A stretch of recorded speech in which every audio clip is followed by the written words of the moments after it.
Buenas tardes, máster. Nuestro grupo es el número 5. Está conformado por la compañera Alison Riva, Carolina García, Elizabeth Anchundia, Fátima Escalante, Jennifer Vaquerizo, Liz Piloso y mi persona Tatiana Núñez.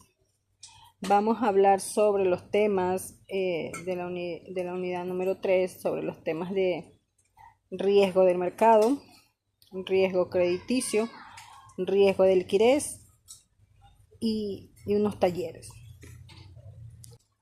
Sobre los riesgos de mercado.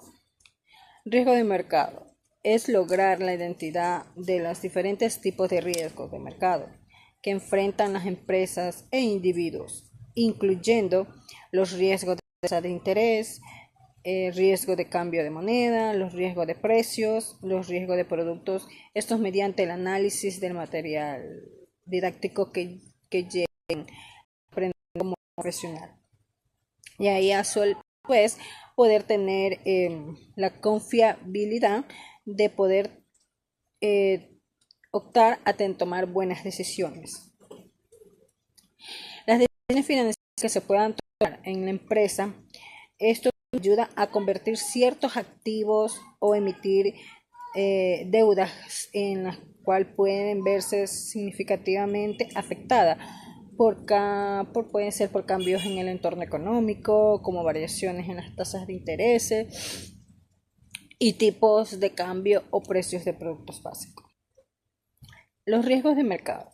El riesgo de mercado significa un peligro por fluctuaciones, advertencias en el precio de un activo, incertidumbres, fiscal significa desconocimiento de si habrá o no una reforma física que incluya un impuesto sobre una ganancia o por la tendencia a un dicho activo.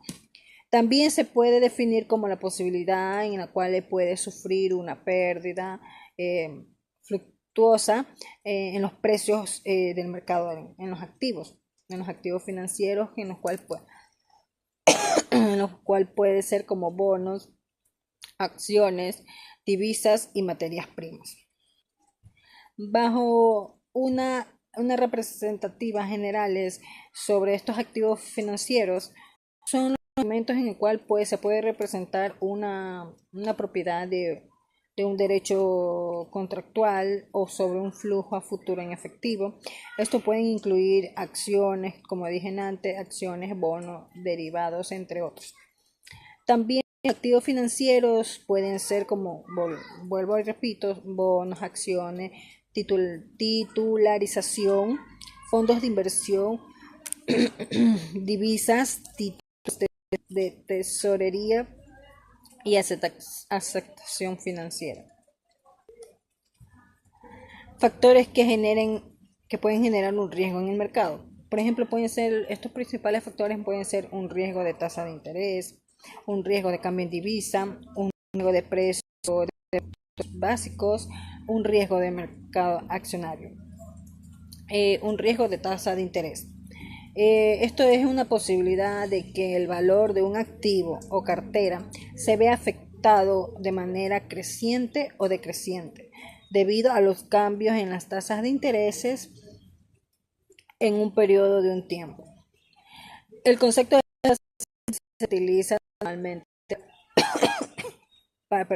para describir el crecimiento de una ganancia potencial asociada a una cantidad de dinero. Los riesgos de mercado. También pueden ser los mercados de capital. Los mercados de capitales proveen una mecánica de ciencia para transferir capital entre agentes económicos. Es importante mencionar que el mercado de capitales es parte del sistema financiero. Su objetivo principal es aliar, estimular, fortalecer los recursos para las familias, ahorradores, inversiones, empresas, emisores y instituciones financieras. Su bien está en presentar el depósito en el banco por parte de un ahorrador, tiene que generar intereses a beneficio de ese mismo. Soy la estudiante Liz Piloso y voy a seguir con el tema de los riesgos de mercado, continuando con el subtema riesgo de cambio de divisa. También conocido como un riesgo cambiario o riesgo de cambio, es un tipo de riesgo que surge debido a fluctuaciones en los tipos de riesgo financiero y en cambio de diferentes monedas. Esto puede afectar negativamente el valor de las transacciones comerciales o inversiones realizadas a monedas extranjeras. Un ejemplo que tenemos aquí es una compañía compra materiales en el exterior y la moneda del país se revaloriza frente a la moneda local. La empresa puede acabar pagando más por los materiales que en el pasado. Esto quiere decir que en otros países llega a tener un cambio, el comprador, quienes compran la materia prima o otros materiales, puede llegar a pagar más de lo que antes le costaba. Por eso el comprador o la compañía tiene que estar pendiente a los cambios que se da en los países referente a la moneda o a sus políticas. Continuamos con el riesgo de los precios de productos básicos.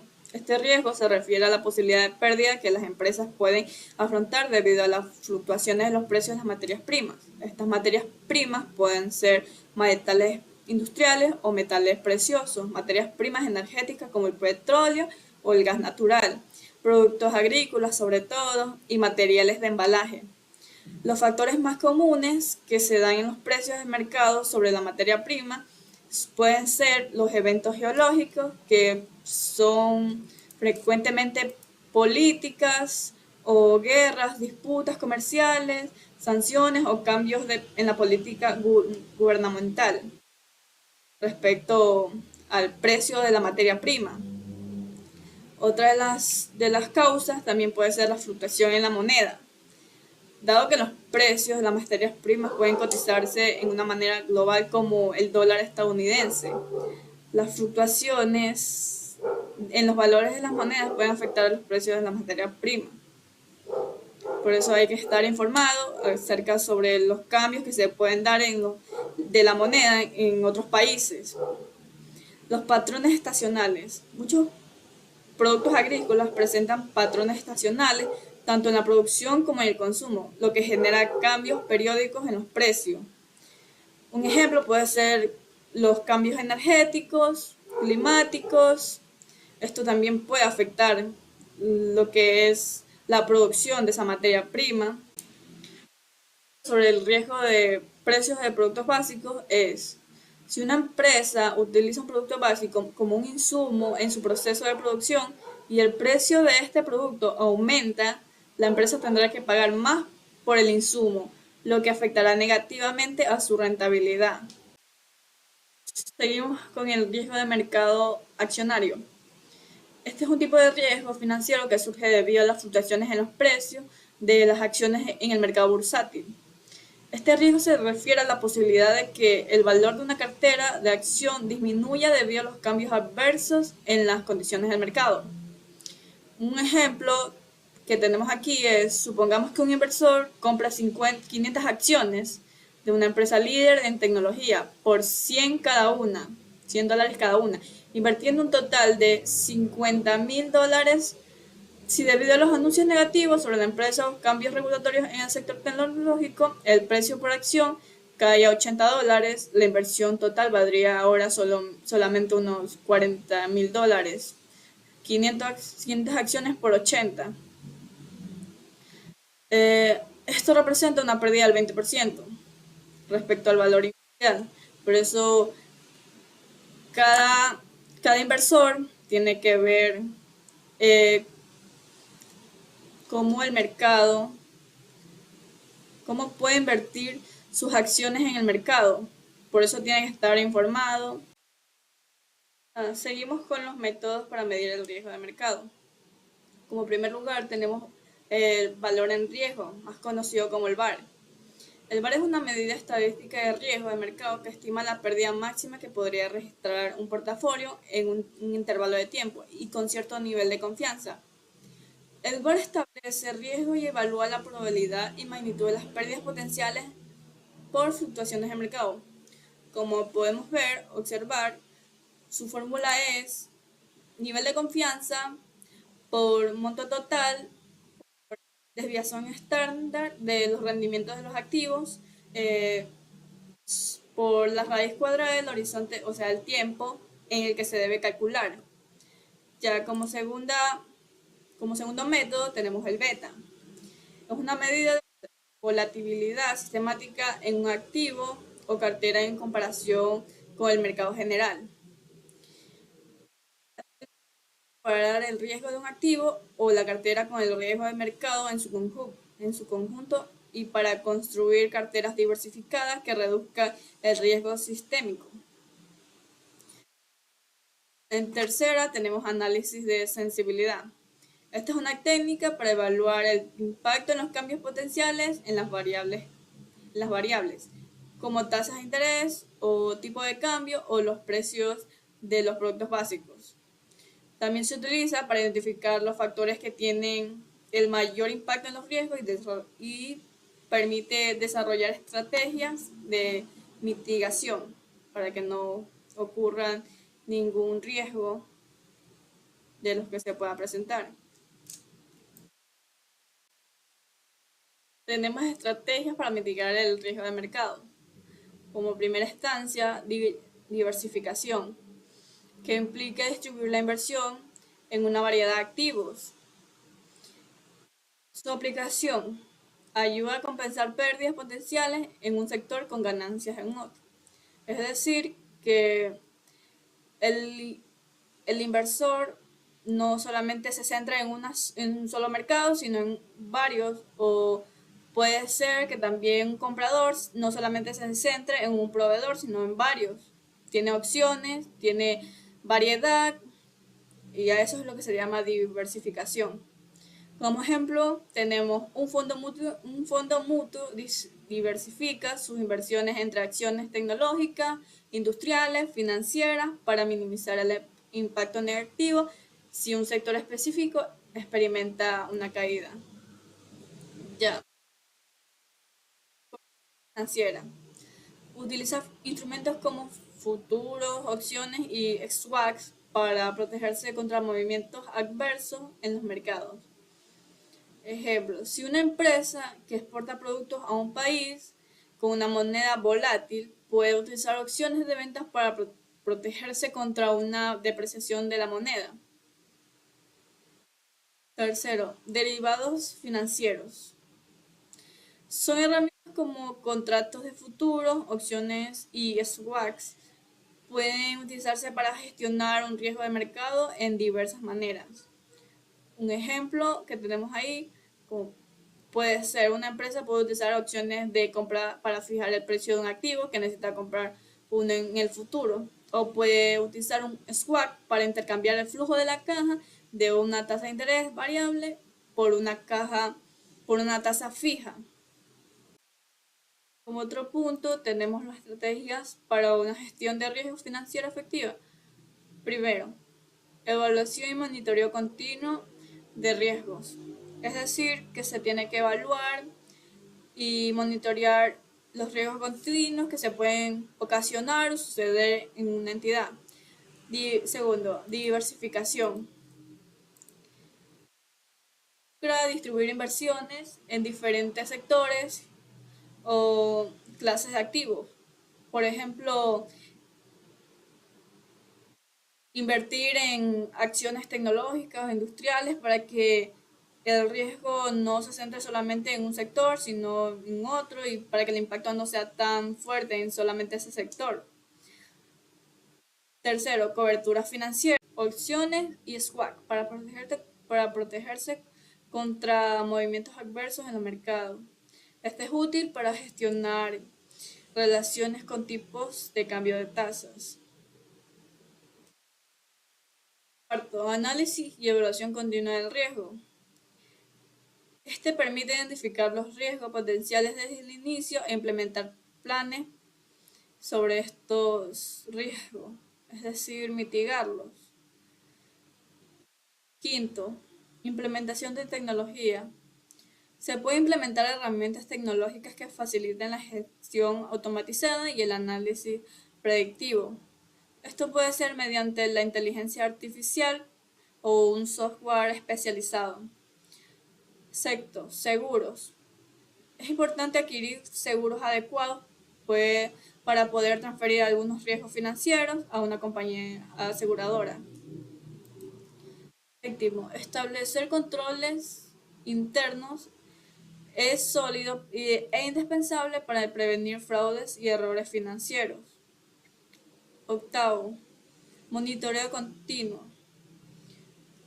Como el primer lugar, también está en el último, y es importante el monitoreo regular porque permite identificar cambios en los riesgos financieros y ajustar las estrategias según lo necesario.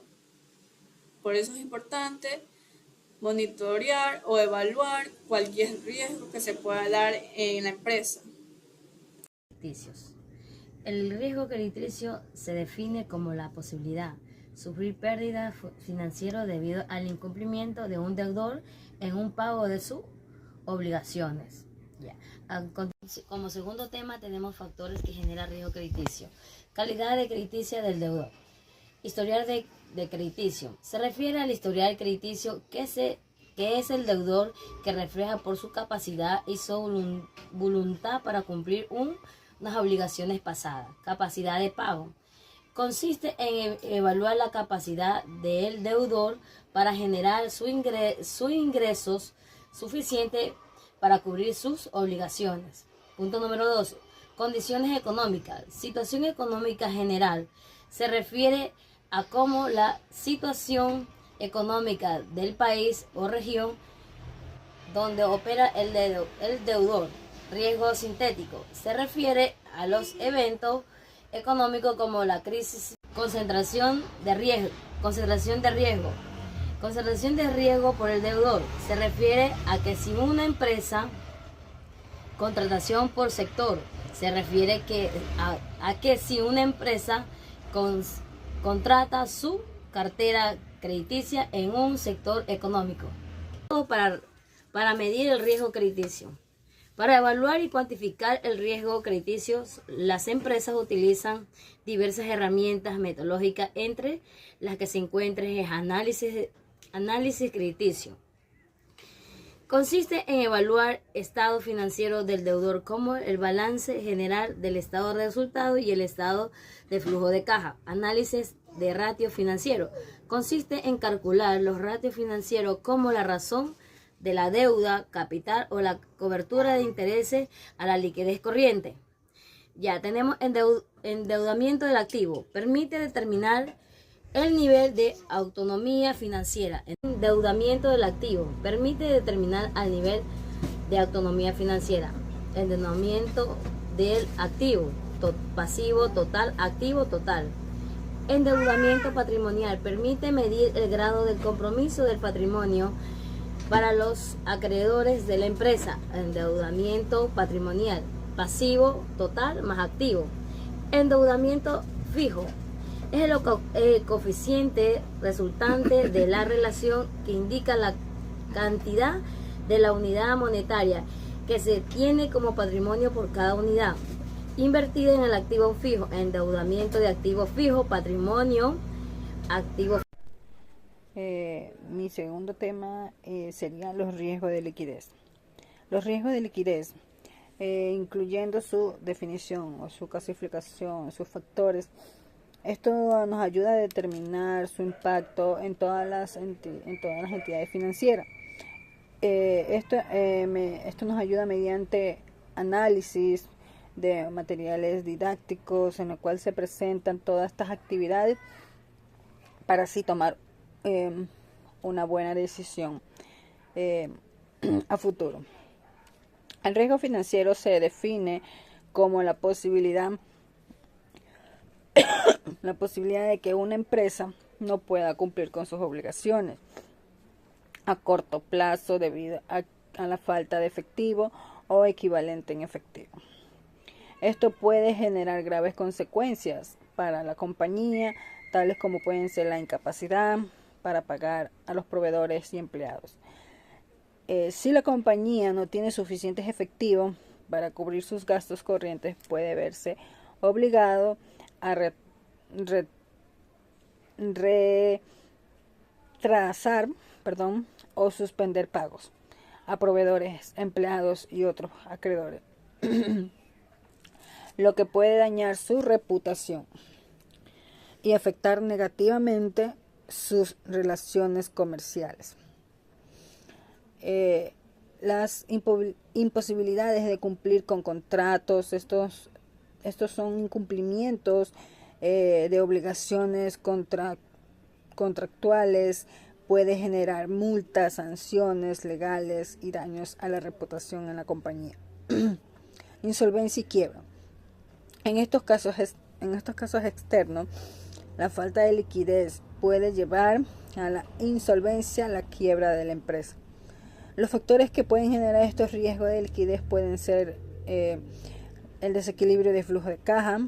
En esto está el flujo de caja negativo, que esto nos ayuda a ver los ingresos que son generados por la empresa, en los cuales se ven que no son suficientes para cubrir todos sus gastos y produce una caja negativa, de su flujo negativo, lo que aumenta el riesgo de liquidez. Descalce de vencimientos. Esto consiste en si los pasivos a cortos plazos de la empresa vencen antes de que se cobren las cuentas. Por cobrar se genera un desfase en los vencimientos, lo que dificulta cumplir con las obligaciones a corto plazo. 2. Falta de acceso a financiamiento. Dificultades para obtener créditos. Esto nos consiste en que una empresa tiene muchas dificultades para obtener financiamiento adicionales de bancos, de inversionistas y otras fuentes. Puede enfrentar problemas de liquidez, especialmente en momentos de crisis económica o cuando necesita realizar inversiones significativas. Condiciones crediticias restrictivas. Se refiere a que si las condiciones crediticias restrictivas pueden ser altas en sus tasas de intereses, su requisito de garantía exigente pueden dificultar el acceso de la empresa a financiamientos y aumento de riesgo de liquidez. Número 3. Eventos inesperados. Desastres naturales. Esto refiere a eventos como terremotos, inundaciones, huracanes, pueden afectar negativamente las operaciones de la empresa y generar pérdidas significativas, lo que dificulta cumplir con las obligaciones a corto plazo. Cambios regulatorios. Este enfoque nos ayuda a regular las leyes en el cual pueden afectar negativamente el negocio de la empresa y genera un impacto en su flujo de caja, aumentando el riesgo de liquidez. Métodos para medir el riesgo de liquidez. Para evaluar y cuantificar el riesgo de liquidez, las empresas utilizan diversos indicadores y herramientas, entre las que se encuentran son ratios de liquidez y razón corriente y prueba ácida. Ratios de liquidez. Estos indicadores surgen de la necesidad de medir la capacidad que tiene la empresa para cancelar sus obligaciones a corto plazo. Sirve para establecer la facilidad o dificultad que presenta una compañía para pagar sus pasivos corrientes al convertir a efectivos sus activos corrientes. Razón corriente. Estos indicadores nos relacionan con los activos, con los pasivos de la misma naturaleza. Cuanto más alto sea el coeficiente, la empresa tendrá mayores probabilidades de efectuar un pago a corto plazo. La razón corriente, como su fórmula, puede ser liquidez corriente, activo corriente y dividido con pasivo corriente. Prueba ácida. A este índice también se conoce con el con el nombre de prueba del ácido o liquidez seca. Es un indicador más riguroso, el cual pretende verificar la capacidad de la empresa para cancelar sus obligaciones corrientes, pero sin depender de la venta de su existencia. Es decir, básicamente. Buenas tardes, yo voy a hablar sobre el riesgo de liquidez. El riesgo de liquidez hace referencia a la posibilidad de que una entidad no pueda cumplir con sus obligaciones financieras a corto plazo debido a la falta de activos de líquidos o de la dificultad de convertirlos en efectivo, sin incurrir en pérdidas significativas. Puede presentarse en empresas o en bancos, generalmente cuando no hay suficiente liquidez a fin de cubrir los compromisos o pagos que vencen. Tenemos los tipos de liquidez. Riesgo de liquidez en mercado. Aparece cuando una organización necesita vender activos rápidamente, encontrando dificultades para hacerlo sin sufrir pérdidas significativas. Tenemos el riesgo de liquidez de financiamiento. Se presentan cuando una entidad enfrenta dificultades para acceder a fondos externos que le permiten cubrir sus necesidades en efectivo. Están los factores que más influyen en el riesgo de liquidez. Desequilibrios en flujo de caja. El flujo de caja negativo consiste en si los ingresos generados por la empresa no son suficientes para cubrir sus gastos. Se produce un flujo de caja negativo, lo que aumenta el riesgo de liquidez. Descalce de vencimiento. Consiste en si los pasivos a corto plazo de la empresa vencen antes de lo que cubren las cuentas por cobros. Se genera un desfase en los vencimientos, por lo que dificulta cumplir las obligaciones a corto plazo. El falta de acceso de financiamiento. Dificultades para obtener créditos. Consiste en si la empresa tiene dificultades para obtener financiamientos adicionalmente en momentos de crisis económicos o cuando necesita realizar inversiones significativas. Tenemos las condiciones crediticias restrictivas. Se refiere en sí las condiciones crediticias restrictivas como altas tasas de interés o requisitos de garantías exigentes. Pueden dificultar el acceso de las empresas a financiamiento y aumento en el riesgo de liquidez. Tenemos eventos inesperados. Desastres naturales. Se refiere a los eventos como terremotos, inundaciones o huracanes. Pueden afectar negativamente las operaciones de la empresa y generar pérdidas significativas, lo que dificulta cumplir con las obligaciones a corto plazo. Cambios regulatorios. Enfoca aquellos cambios inesperados en las regulaciones o las leyes. Pueden afectar negativamente en el negocio de las empresas y generar un impacto en su flujo de caja, aumentando el riesgo de liquidez. Tenemos las estrategias para mitigar el riesgo de liquidez. Es muy importante conocer y mitigar el riesgo de liquidez de la empresa, ya que ese depende del buen funcionamiento de la misma. La buena estrategia para mitigar el riesgo de liquidez pasa por implementar procesos internos que permitan prevenir y dar soluciones en el riesgo. Para ello se deben tener en cuenta las siguientes acciones: llevar un buen flujo de caja y la tesorería de la empresa, prestar atención y analizar los retornos del capital, obtener fuentes de financiamiento suficientes para poder actuar en el caso de necesidades, diversificar las fuentes de financiación, cubrir la cartera de clientes frente a posibles impagos de clientes importantes, ofrecer las alternativas de pago a proveedores, utilizar instrumentos de coberturas aseguradoras que permiten financiar el circulante por vías alternas a la financiación bancaria. Tenemos métodos para mitigar la liquidez. Ratio de liquidez corriente. Es una de las métricas más utilizadas con el objetivo de evaluar la capacidad de una organización o a fin de cumplir sus obligaciones financieras a corto plazo.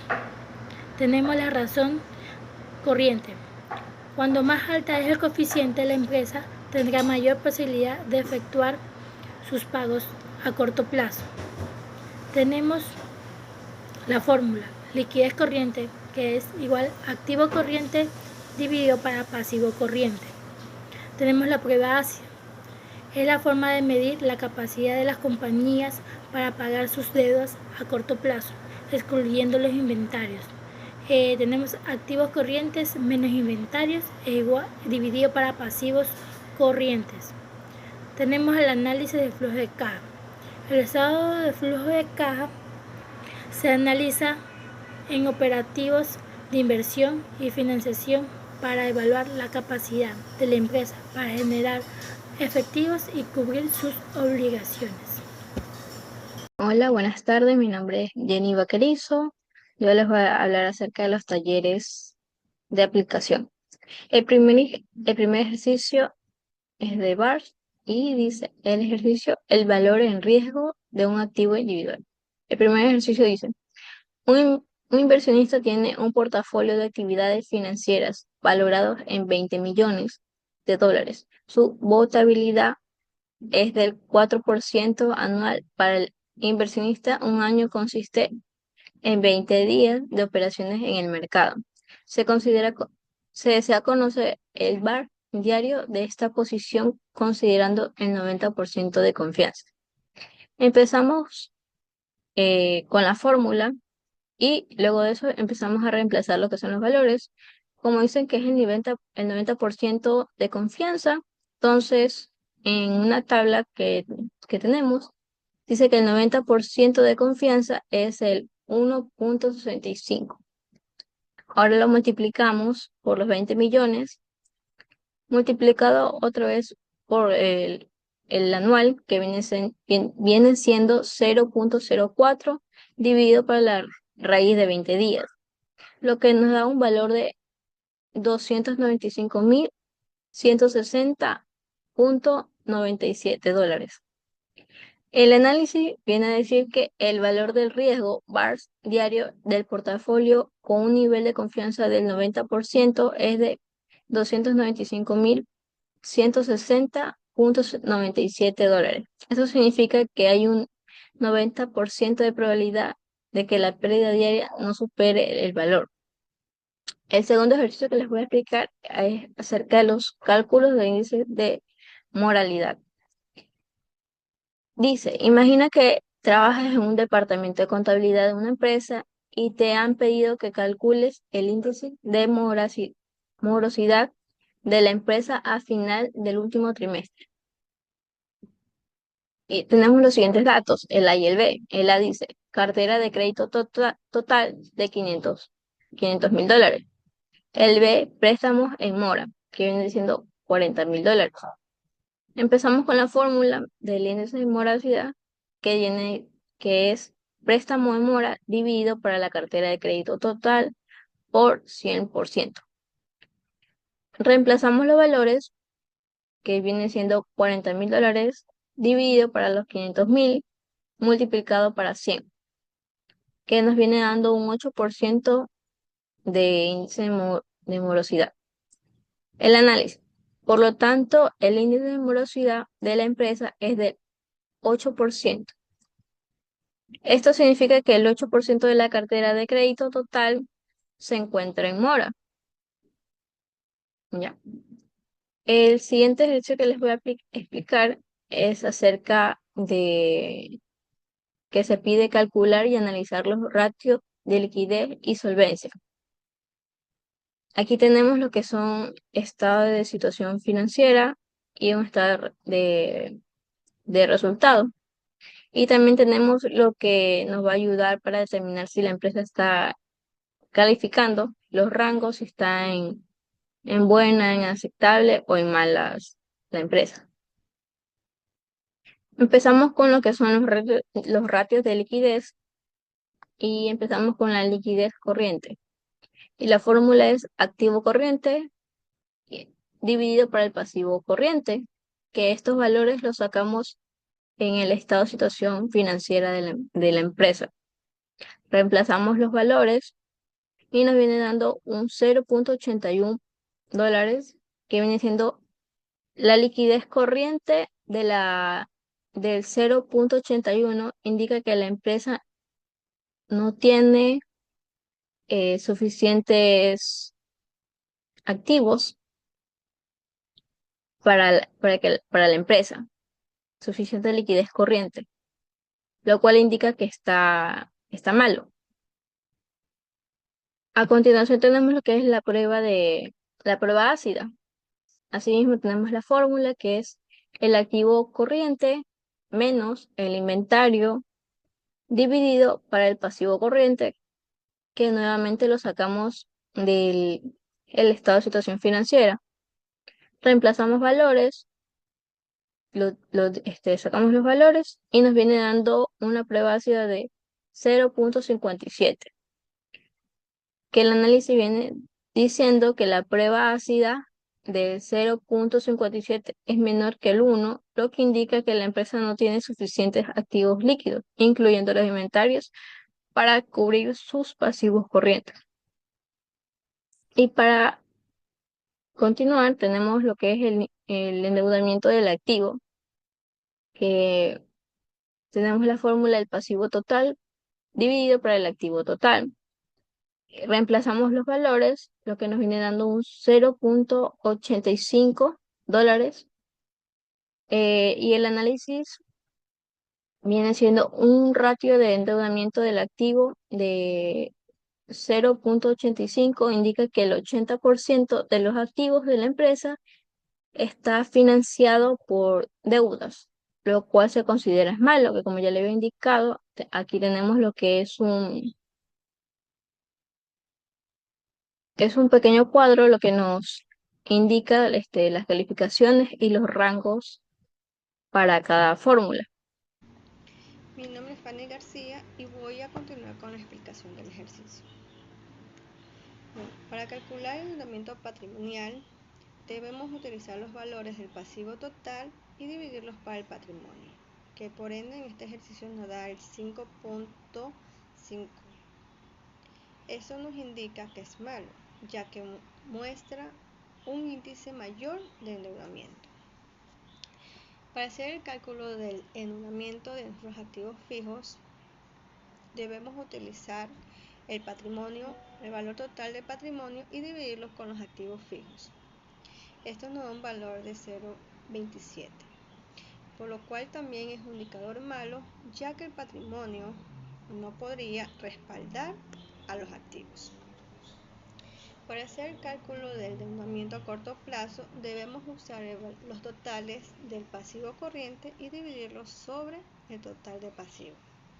Esto nos da un valor del 0.64, por lo que esto sobrepasa al 50% total de la deuda de la empresa a corto plazo y es un indicador muy malo.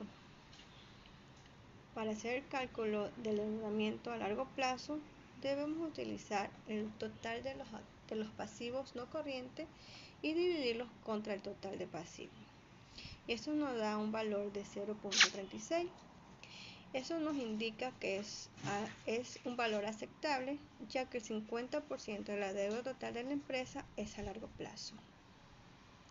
Ahora vamos a ver la cobertura de interés. Para hacer este cálculo debemos usar el total de utilidad operacional y dividirla contra los gastos financieros. Nos da un valor de 0.17, quiere decir que la empresa solamente genera ese valor de utilidad de sus gastos, por lo que demuestra la incapacidad para cubrir con los intereses. Muchas gracias.